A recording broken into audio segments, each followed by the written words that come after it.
Hey, what's up? It's Jim, and today I'm going to talk about the Warrior King crossover from the USA Action Extreme team.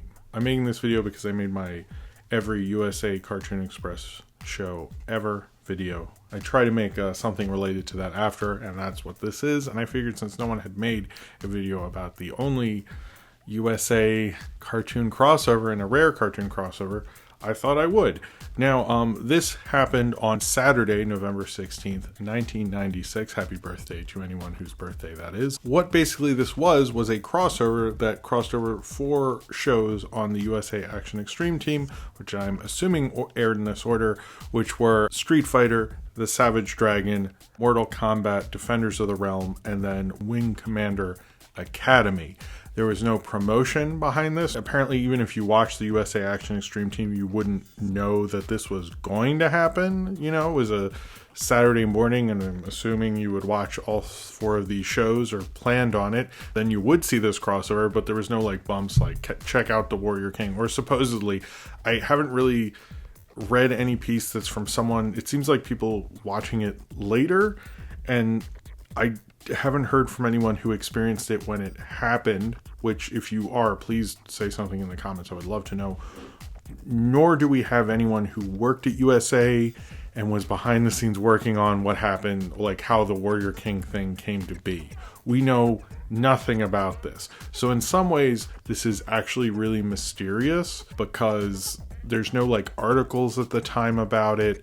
There's doesn't seem to be anyone who naturally experienced it who we get much of an account from. We're just kind of in this weird like flex thing with this where like this definitely happened, but like how did this sort of I didn't even know about this until recently from, you know, Pan, hey buddy, and Toy Galaxy and Den of Geek and things like that. This is kind of an interesting crossover, let me say that. So what is the Warrior King crossover? I'm going to go through the entire plotline of all 4 of these episodes. So if you wanted to see this, I'm going to have in the description, I'm going to have sort of an episode guide. So if you want to rewatch it, this list was assembled by Ryan Walterson again. So thank you, Ryan, for figuring out where these were.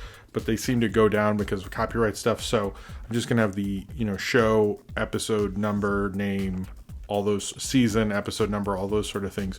So if you want to do that, you can. You don't have to watch me talk about it. But if you're like, I'll never do that in my entire life, I'll just watch this YouTube video about it, then you can do that. There will be chapters like the intro, the summary, and then, you know, sort of a review of it. So if that's a concern, and if this is, you know, years later and the whole, you know, Warrior King thing is lost forever, I guess this is a documentation of it. I don't know. The other thing about this is the only time that there's been any sort of crossover between Street Fighter and Mortal Kombat, which is really interesting. Not really, mainly we'll get to that, just sort of like an item crossover, but it's the only sort of crossover. And that like it's like 3 video game cartoons, these are all based on properties, and a comic book cartoon all crossing over is such a, you know, kind of classic Saturday morning that these are all, you know, intellectual properties that mostly use these cartoons to hope you will buy other things not just enjoy this cartoon. But so what was the Warrior King? The Warrior King, who is voiced by Michael Doran, who played Worf on Star Trek The Next Generation. At the beginning of the first Street Fighter episode, which is called the Warrior King, you see him in his castle. You see it's being attacked by guys on kind of like dragon things, I don't know, and you're told by him and this wizard, and you understand he's the Warrior King because they say it a lot, and they're in Warrior World. Warrior King has to save the orb, which is sustaining life in Warrior World, and they're being attacked and they want to save the orb and save the Warrior King. So the wizard bonds the orb to the Warrior King so they shall always be one. So basically, like if he goes through a portal, they'll show up in the same place kind of thing, thus crossover. He makes a big deal about like how this is sustaining life, and if we take the orb away from Warrior World, then life won't be sustained anymore and the bad guys will sort of go away and he can make his triumphant return after completely destroying Warrior World. I don't know. Not a great idea, frankly. I think this wizard, there should probably be an internal review on him. But regardless, the guys who are riding lizard dragon things come in, they attack him, they take the orb that's out of the Warrior King's hands. Sorry, I didn't mention that. It goes to the portal. He's like, no, the orb thing that I'm bonded with, so it doesn't matter. And then he like goes to the portal and goes after it, and the dragon guys, I guess, can't for some reason. So then he shows up independently of the orb. The orb shows up in Street Fighter universe, and then it shows up in this place that was like kind of an impoverished place with not a lot of crops and everything. Suddenly gives a ton of crops. M. Bison gets the orb and is going to use it to control the weather all around the world and takes the world hostage. This orb obviously has a lot of huge powers. It can control the weather. He makes lots of vines in New York for some reason. He makes it rain in Tokyo and there's going to be a tsunami. And he makes it really hot somewhere else. I don't know. He just does weather stuff. He's going to charge all nations like a lot of money or something. Even though he's like definitely brought back this one place, and that's good. He doesn't do that for any other country. Could have solved hunger. M. Bison's a jerk, basically. But Chun-Li meets the Warrior King. They team up.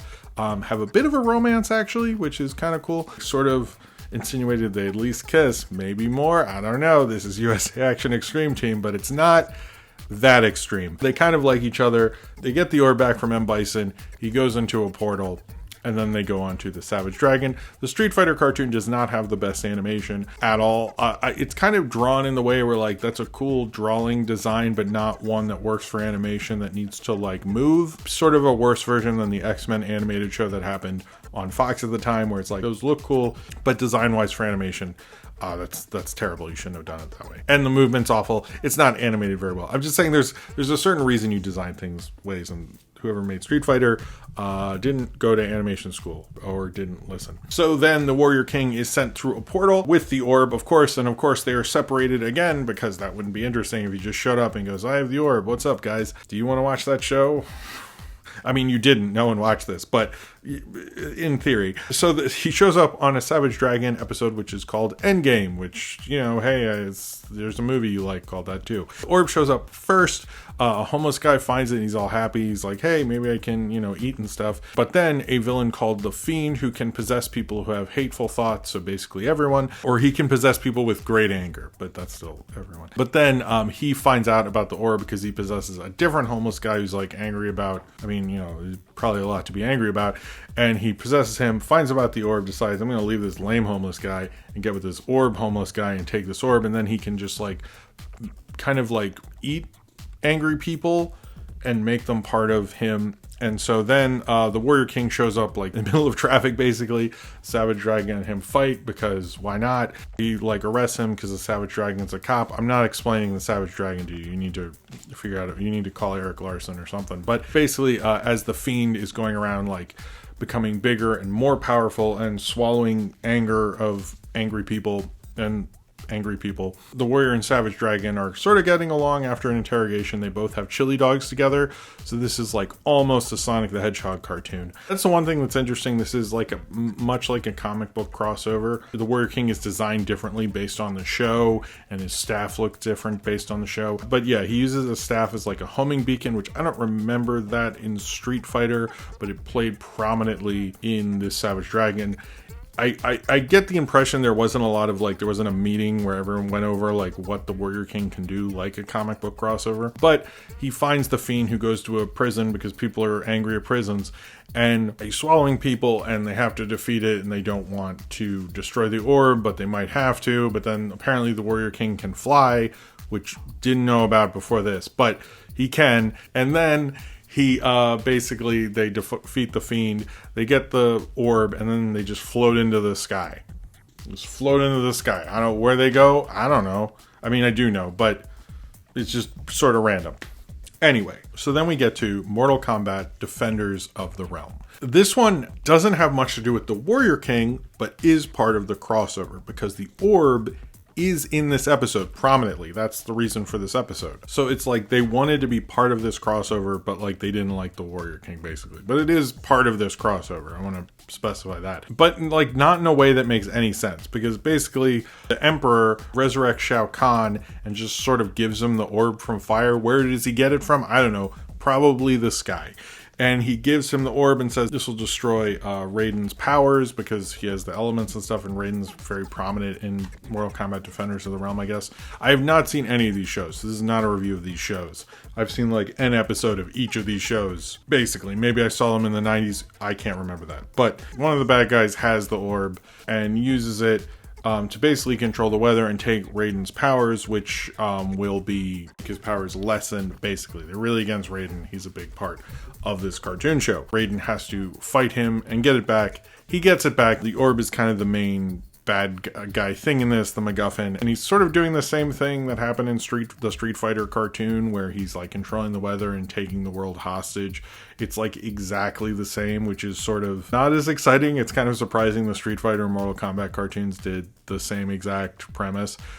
Except this one doesn't have the Warrior King and Street Fighter does. Once he gets the orb from the bad guys, he says the orb is not evil, but was driven to evil by the bad guys. He decides to throw the orb into a portal into space, which of course leads to Wing Commander Academy. And we see literally a shadow, which no one who's right in front of the portal, like everybody in the Mortal Kombat cartoon, Defenders of the Realm, are all in front of this portal. They throw the orb in, they see a shadow go in there, disappear. They don't even acknowledge the Warrior King. The shadow sort of looks like the Warrior King. Whatever. So he goes into the portal, and then we go to Wing Commander Academy. The Mortal Kombat one was probably the worst one, if we're being real, because it's just a shittier version of a shitty cartoon. I don't know anything about Defenders of the Realm. I'm just reviewing it in terms of the Warrior King crossover. So then we get to Wing Commander Academy. It's sort of like doing its Wing Commander thing. You see them like go on an adventure. They get this thing that the bad guys, I guess, whoever they are, have in their tractor beam. They get it back. They zap a few people. And then they have this thing and they find the Warrior King in there. And you're like, okay, cool. And first you're like, where's the orb? They don't tell you, but they have the Warrior King and he's in cryo sleep, and they're like, well, let's deal with this when we get to someone who's better at waking people up from cryo sleep, which is very responsible of them. And they said, oh, well, we're on shore leave, so you can go to this planet called the Oasis, which, despite being right next to a sun, is wonderful and beautiful and has all this life on it. They tell the myths of the Maker, this thing that came from nowhere out of space and made the planet into what it is. And assuming that the Warrior King somehow is in cryosleep, you never learn how. There's been a long ass time since Mortal Kombat Defenders of the Realm, and since he transported into space, I'm assuming it's a significant amount of time since the myth of the Maker thing happened, which is the orb. So the Warrior King wakes up from his cryosleep, gets upset, hears kind of about the Oasis, figures out that it's the orb, goes down to the Oasis, is going to take the orb back, which is on this big mountain thing and all this stuff, which would in turn destroy the Oasis and would kill everyone because it's like right near the sun and stuff. No, that would be incredibly inhabitable. I think this is the best of the Warrior King crossover, which is surprising because it's the end. There's also, you have Mark Hamill's voice, you have Malcolm McDowell's voice, you have Tom Wilson from Back to the Future, you have Dana Delaney, you have like all this top voice talent with Michael Dorn, and I think that helps. Clearly, whoever's writing the Wing Commander Academy had the best idea. But at first they say like this planet is protected by an amazing ozone layer, but it's the orb because the orb's so great. He does get the orb and he's like, I'm going to take it back to Warrior World because I've been waiting forever, because I've been in cryo sleep and I've been through, the entire USA Action Extreme team, and my mom wants me to go outside now. So we're like, we got to end this. And him and the guy, whoever Mark Hamill plays, like tells him like, if you do this, you're going to kill countless amount of people. And then he decides, well, I guess I'll not kill all these people and I'll just move on, because morally, do I kill all these people to save my world? And he just gets in a Wing Commander ship, and they're like, where's that guy go? They literally say, wait, where's he going? He's stealing our ship. And he flies away, and they just sort of are like, all right, chill. We didn't kill all these people. And, he was pretty nice about it, so we'll just let him have this ship, I guess. That was the Warrior King. That's the whole story of the Warrior King. I have a lot of questions about this. I do find the ending, the Wing Commander Academy cartoon, was actually kind of deep and interesting, and took what was sort of a dumb crossover about a stupid orb into like an interesting moral question, which I actually did appreciate that. I've never watched the Wing Commander. Maybe I did in the 90s. But I never really watched it in a long time, at least. I kind of wonder, what was the purpose of this, basically? Like, why invent this character? Was this a backdoor pilot to have? Because these are all, like, the thing about USA and its animation is it had original shows, but they're all based on previous properties, except for, like, itsy bitsy spider, but that's like IP sort of, I guess, I don't know. And so like, was this an attempt to make their own cartoon and launch it as like this significant backdoor pilot event so you'd be into it? But at the same time, he looks sort of like He-Man, which is like from like 10 years previous, basically. Like what it felt like sort of like a 90s thing, but like also like an 80s thing, which was strange. Was the point like, because the USA Cartoon Express always had shows that were like 2 to 3 years older that weren't in fad now, like that was the point? I don't know. I would love to hear again, like from someone who worked at USA, like what the purpose was, like what the behind the scenes stuff was. I would really like to know, and you can't find any of that. That is completely lost. It's sort of like a comic book crossover, but not like the Extinction Agenda or the Operation Galactic Storm or all the other big comic book crossovers that at least I remember from the 90s. It's sort of like Acts of Vengeance, or like one of those ones that just went over a couple issues, like 1 month or something like that, sort of thing. It was kind of fun watching all these cartoons, and I didn't really, at this point I was sort of getting more into music and less watching Saturday morning cartoons. And even if I was, this was very significantly the bottom tier of Saturday morning cartoons in 1996. I was probably listening to Bex Odelay again, or obsessing over the Smashing Pumpkins, or getting into Nirvana or something like that at the time. So I did not see this when it aired. It is very silly.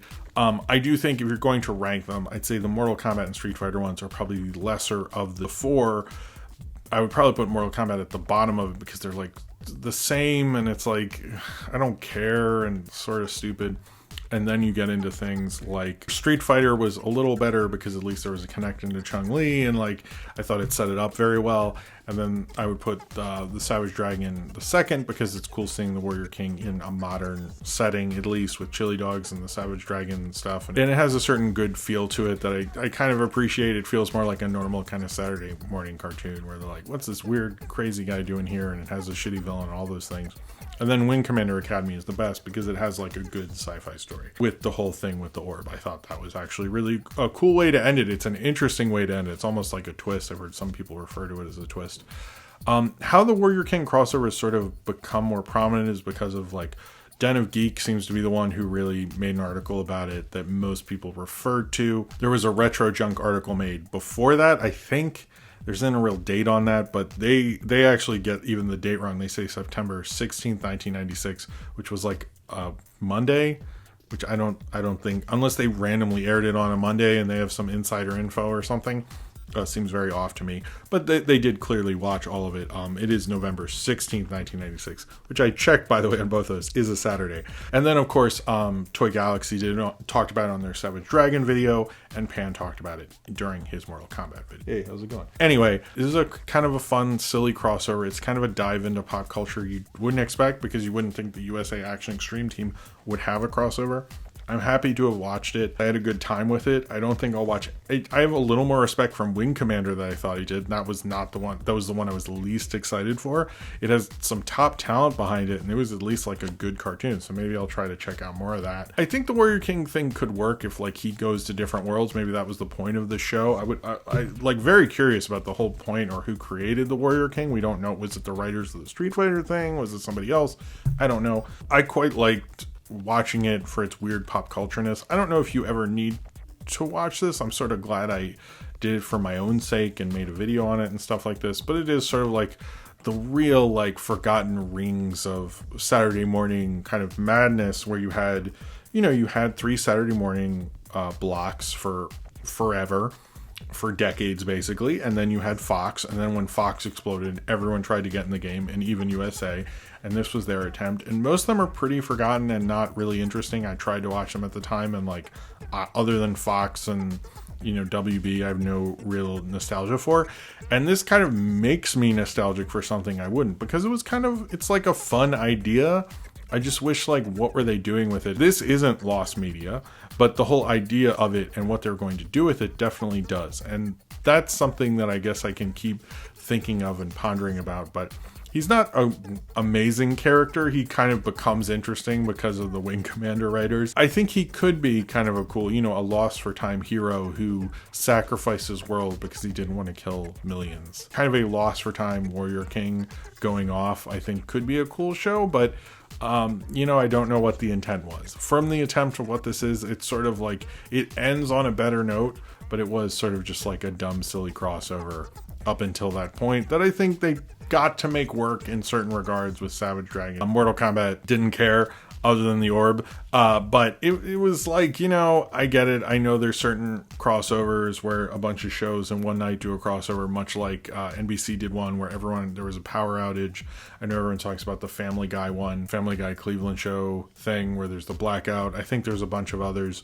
This is kind of a fun one. I'm glad to have watched it and kind of go into the depths of the action extreme 90s and see like this kind of weird forgotten history. It's fun for that. I don't know if it has any other sort of value, and I don't know if it was supposed to represent anything more than that. With a nice little ending, it kind of makes this a little more meaningful than it probably ever should be. It's just kind of like, if you dive into this weird pop culture forgotten thread, you won't be too disappointed. It's just like a nice walk through nostalgia. I don't think if you didn't grow up in the 90s, have no interest in any of these properties, I don't think you'd have any reason to watch it.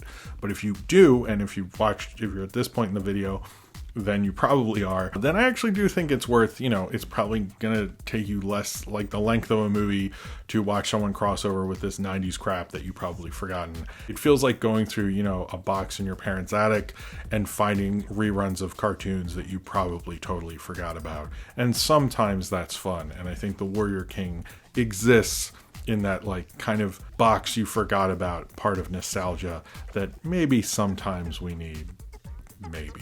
So if you have seen the Warrior King crossover from the USA Action Extreme team and you would like to talk about it, then comment below in the comments and subscribe if you would like to.